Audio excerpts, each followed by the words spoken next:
दिवस भारताच्या इतिहासातील अत्यंत महत्त्वाचा असा एक सुवर्ण दिन आहे.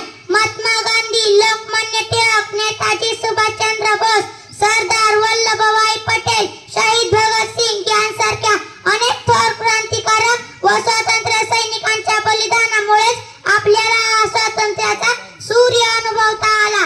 हा दिवस जात, धर्म, प्रांतीय भेद आणि या सर्व गोष्टींच्या पलीकडे जाऊन संपूर्ण देशाला एका तिरंगी झेंड्याखाली राष्ट्रप्रेमाच्या सूत्रात बांधतो.